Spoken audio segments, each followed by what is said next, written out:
హరే నమ. మిత్రులందరికీ శుభోదయం. ఈరోజు శ్రీ క్రోధినామ సంవత్సర జ్యేష్ఠ శుద్ధ దశమి ఆదివారం. ఈరోజు హస్త నక్షత్రం ఉదయం 10 గంటల 10 నిమిషాల వరకు ఉంది. తదుపరి చిత్త. ఈరోజు మధ్యం రాత్రి 6:58 8:43 వరకు ఉంది. దుర్ముహూర్తం సాయంత్రం 4:48 5:41 వరకు కూడా దుర్ముహూర్తం ఇవ్వడం జరిగింది. ఈరోజు పంచాంగరీత్యా ఈ రకమైనటువంటి ఫలితాలు గోచరిస్తున్నాయి. అలాగే ఈరోజు జ్యేష్ఠ శుద్ధ దశమి, దీన్నే దశ పాపహార దశమి అని కూడా అంటారు.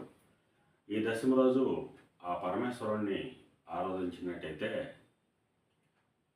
10 రకాలైనటువంటి పాపాల నుంచి విముక్తి కలుగుతుందని చెప్పి మనకు శాస్త్రాల్లో తెలియజేయడం జరుగుతుంది.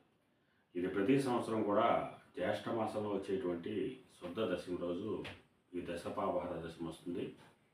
ఆ దశమి రోజు యథాశక్తి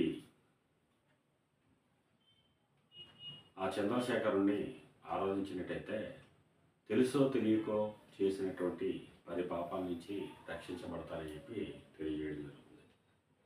అలాగే ఈరోజు నక్షత్రాలు అయినటువంటి హస్త చిత్త నక్షత్రాలు ఎవరికి తారాబలం కలుగుతున్నామో మనం పరిశీలించినట్లయితే ఆరుద్ర, స్వాతి, శతతార ఈ నక్షత్రంలో జన్మించినటువంటి మన మిత్రులందరికీ కూడా ఈరోజు నక్షత్రాలు అయినటువంటి హస్త చిత్త నక్షత్రాలు అనుకూలంగా ఉంటాయి.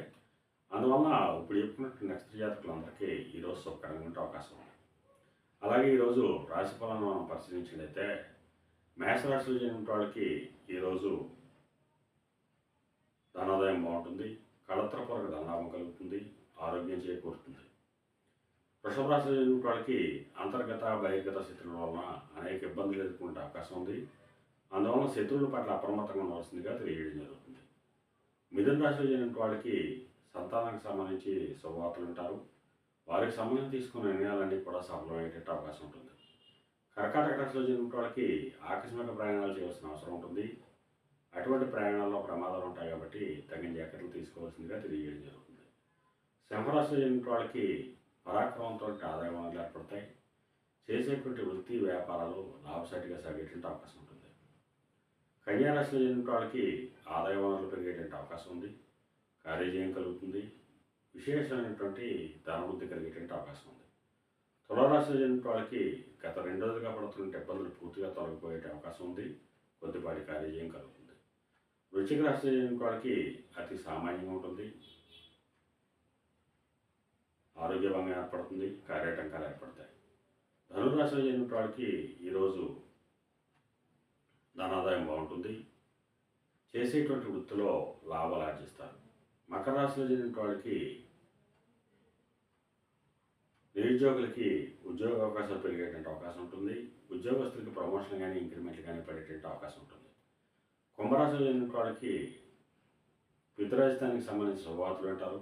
పితృవర్గీయులతో ఏమైనా విరోధాలున్నా విభేదాలున్నా అవన్నీ సమస్యపోయేట అవకాశం ఉంటుంది. మేన రాశిలో జన్మించిన వాళ్ళకి అతి సామాన్యంగా ఉంటుంది. ఆరోగ్యభంగం ఏర్పడుతుంది, కార్యటంకాలు ఏర్పడతాయి, ధనవ్యయం కలుగుతుంది. ఈరోజు ద్వాదశ రాశి యొక్క ఫలితాలు రకంగా తెలియడం జరిగింది. అలాగే ఈరోజు జీవ సంబంధ వ్యాపారాలు చేసిన వాళ్ళకి కానీ, మత్తు పనానికి క్రయ విక్రయాలు చేసిన వాళ్ళకి కానీ, వైద్య రంగంలో ఉన్న వాళ్ళకి కానీ ఈరోజు మిక్కిలి శుభదాయకంగా లాభదాయకంగా అవకాశం ఉంది. అలాగే వ్యవసాయ రంగంలో ఉన్న వాళ్ళకి కానీ, వ్యవసాయ ఉత్పత్తులు క్రయ విక్రయాలు చేసిన వాళ్ళకి కానీ,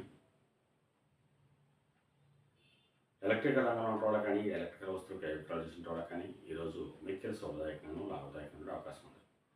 ఈరోజు పంచాంగరీత్యా ఈ రకమైనటువంటి ఫలితాలు గుర్తిస్తున్నాయి. అలాగే ఈరోజు అదృష్ట సంఖ్యలుగా 1, 2, 3, 7 తెలియజేయడం జరుగుతుంది. ఈ అదృష్ట సంఖ్యలు మన మిత్రులందరికీ కూడా ఈ రోజంతా శుభకరంగా ఉండే అవకాశం ఉంది. అలాగే ఈరోజు లేత ఆకుపచ్చ వస్త్రాలు కానీ లేదా దాడ వస్త్రాలు కానీ ధరించినట్టయితే సర్వసభలు కలుగుతాయని చెప్పి శాస్త్రీత్యా తెలియజేయడం జరుగుతుంది. అలాగే ఈరోజు జ్యేష్ఠ శుద్ధ దశమి, దీన్నే దశపాపహార దశమి అంటారని ముందుగా తెలియజేయడం జరిగింది. అందువల్ల మన మిత్రులందరూ కూడా ఆ పరమేశ్వరుని ఆరాధించి ఆయన అనుగ్రహానికి పాత్రులు కాగలని కోరుకుంటూ మరలా రేపు శుభోదయం కార్యక్రమంలో మళ్ళీ కలుసుకుందాం. అంతవరకు మన మిత్రులందరికీ మరొకసారి శుభోదయం. ఇట్లో మీ పెదబాబు సిద్ధాంతి గొల్లల మామిడి.